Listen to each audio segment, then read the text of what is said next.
अन्नपूर्णा माता की व्रत की कथा। काशी निवासी धनंजय की पत्नी का नाम सुलक्षणा था। उसे अन्य सब सुख प्राप्त थे, केवल निर्धनता ही उसकी दुख का कारण थी। यह दुख उसे हर समय सताता रहता था। एक दिन सुलक्षणा पति से बोली, स्वामी आप कुछ उपाय करो तो काम बने।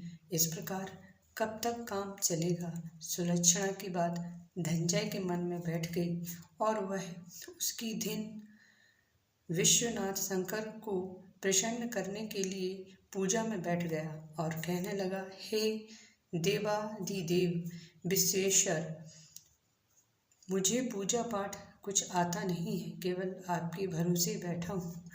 इतनी विनती कर दो। 2-3 दिन तक भूखा प्यासा बैठा रहा। यह देखकर भगवान शंकर ने उसके कान में अन्नपूर्णा अन्नपूर्णा अन्नपूर्णा इस प्रकार 3 बार कहा।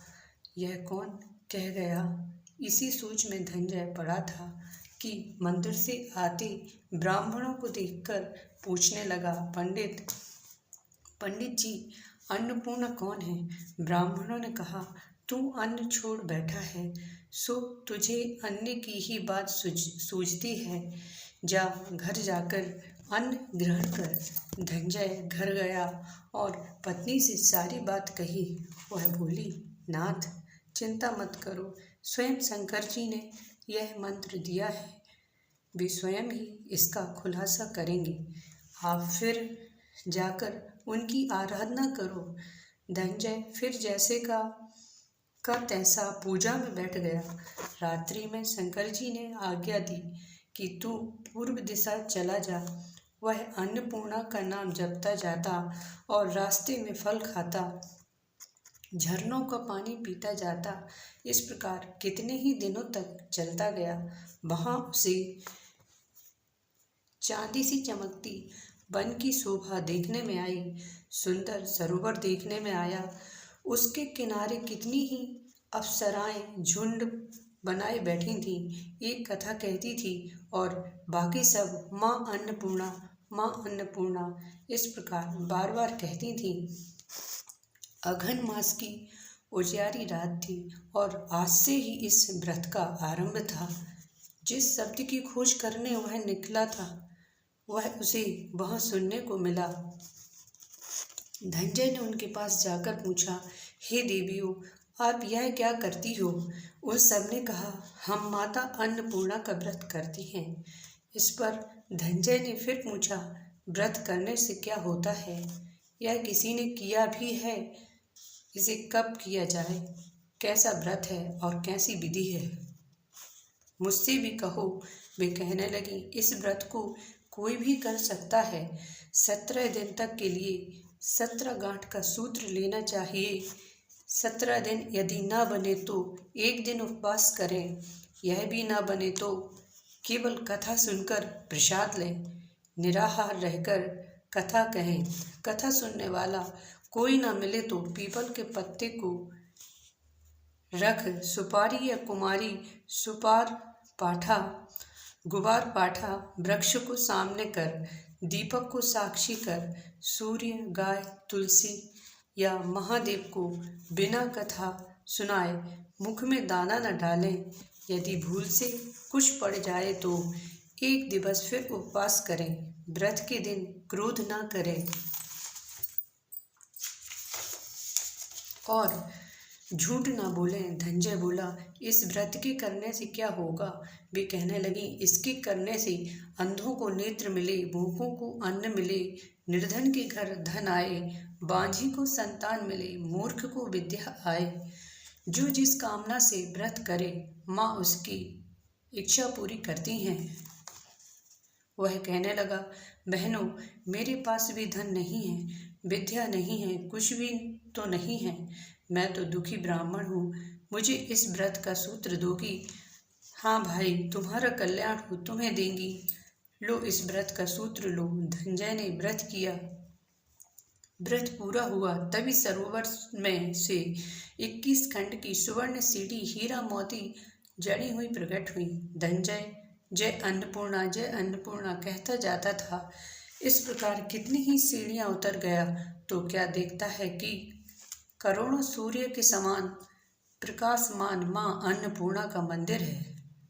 उसके सामने सुवर्ण सिंहासन पर माता अन्नपूर्णा विराजमान है। सामने भिक्षा हेतु शंकर भगवान खड़े हैं। देवांगनाएं चंबर डुलाती कितनी ही हथियार बांधे पहरा देती हैं। धनंजय दौड़कर माँ जगदम्बा के चरणों में गिर गया। देवी उसके मन का दुख जान गई। धनंजय कहने लगा, माता आप तो अंतर्यामिनी हो, आपको अपनी दशा क्या बताऊं। माता बोली, तूने मेरा व्रत किया है, जो तेरा संसार सत्कार करेगा। माता ने धनंजय की जीवा पर बीज मंत्र लिख दिया। अब तो उसके रोम रोम में विद्या प्रकट हो गई। इतने में क्या देखता है कि वह काशी विश्वनाथ के मंदिर में खड़ा है। माँ का वरदान ले धनंजय घर आया। सुलक्षणा से सब बात कही। माता जी की कृपा से उसके घर में संपत्ति उमड़ने लगी। छोटा सा घर बहुत बड़ा गिना जाने लगा।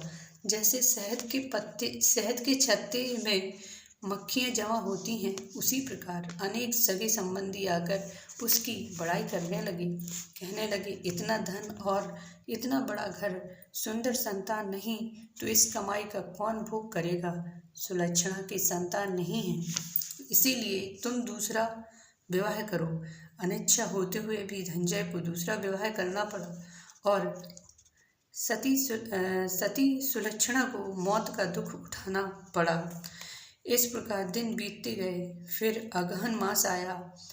नए बंधन से बंधे पति को सुलक्षणा ने कहलवाया कि व्रत के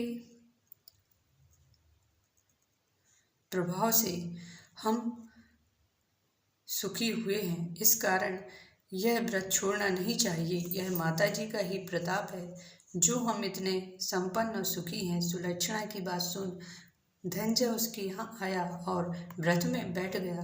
नई बहू को इस व्रत की खबर नहीं थी। वह धनंजय के आने की राह देखती रही। दिन बीतते गए। व्रत पूर्ण होने में 3 दिन बाकी थे कि नई बहू को खबर पड़ी। उसके मन में तो ईर्ष्या की ज्वाला दहक रही थी। सुलक्षणा के घर आ पहुंची और झगड़ा मचा दिया। वह धनंजय को अपने साथ ले गई।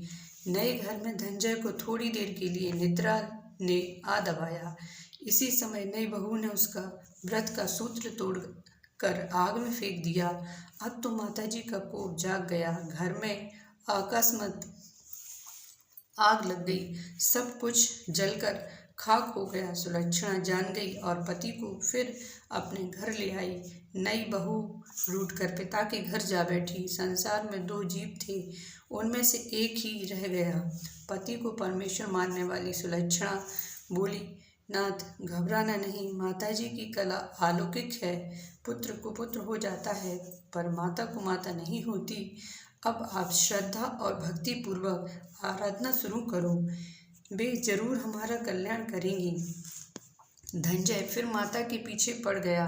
फिर वही सरोवर सीढ़ी प्रकट हुई। उसमें धनंजय अन्नपूर्णा अन्नपूर्णा माँ कहता उतर चला। वहाँ जा माताजी के चरणों में रोने करने लगा। माताजी प्रसन्न हो बोली, यह मेरी स्वर्ण की मूर्ति ले, इसकी पूजा करना, तू फिर सुखी हो जाएगा। जा, तुझे मेरा आशीर्वाद है। तेरी स्त्री सुलक्षणा ने श्रद्धा से मेरा व्रत किया है, उसे मैंने पुत्र दिया है। धनंजय ने आंखें खोली। वह खुद को काशी विश्वनाथ के मंदिर में खड़ा पाया। वहाँ से फिर उसी प्रकार घर को आया। इधर सुलक्षणा के दिन चढ़े और महीने पूरे होते ही पुत्र का जन्म हुआ। गांव में आश्चर्य की लहर दौड़ गई। मानता आने लगी। इसी प्रकार गांव के निसंतान सेठ के पुत्र होने से उसने माता अन्नपूर्णा का सुंदर मंदिर बनवा दिया। उसमें माता जी धूमधाम से पधारी, यज्ञ किया और धनंजय को मंदिर के आचार्य का पद दे दिया। जीविका के लिए मंदिर की दक्षिणा और रहने के लिए बड़ा सुंदर घर बनवा दिया। धनंजय स्त्री पुत्र सहित वहाँ रहने लगा। माताजी की चढ़ोतरी में भरपूर आमदनी होने लगी। उधर नई बहू के पिता के घर डांका पड़ा, सब लुट गया। वे भीख मांगकर पेट भरने लगे। सुलक्षणा ने यह सुना तो उन्हें बुला भेजा, अलग घर में रख लिया और उनके अन्न वस्त्र का प्रबंध कर दिया। धनंजय सुलक्षणा और उसका पुत्र माताजी की कृपा से आनंद करने लगे। माताजी ने जैसे इनके भंडार भरे वैसे सबके भरे। जाकी जैसी भावना ताको वैसा सिद्ध, हंसा मोती चुगत है मुर्दा चौखट गिद्ध। सत्य भावना देव में सकल सिद्ध का मूल, बिना भाव भटकियो फिरे खोवे समय फिजूल। इति श्री अन्नपूर्णा कथा समाप्त।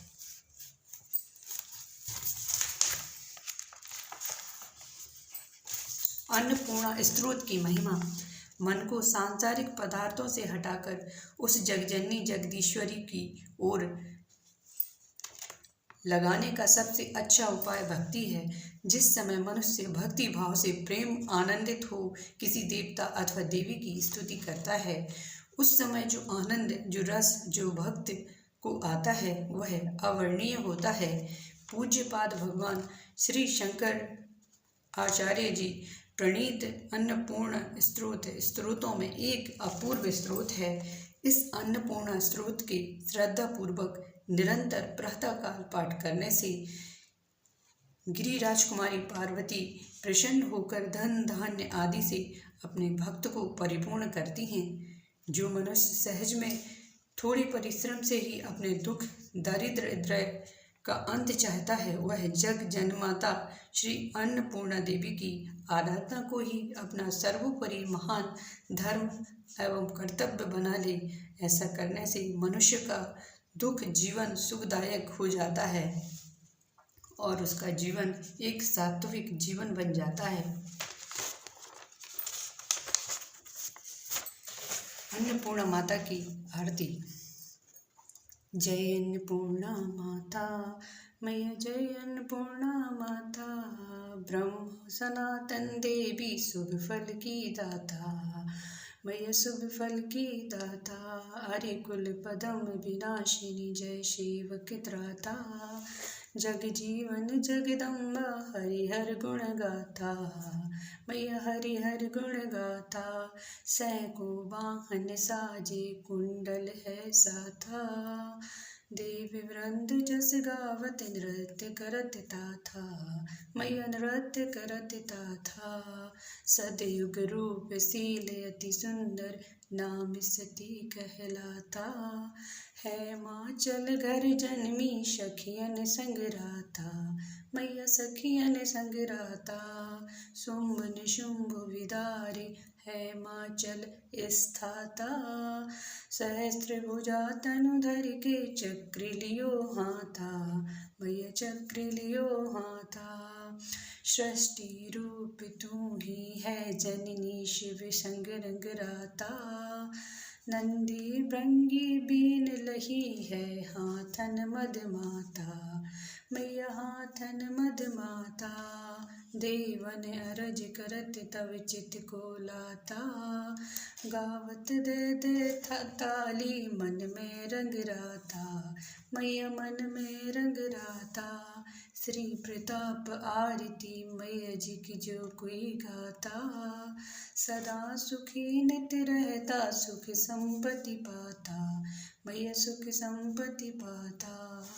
बोलो अन्नपूर्णा माता की जय।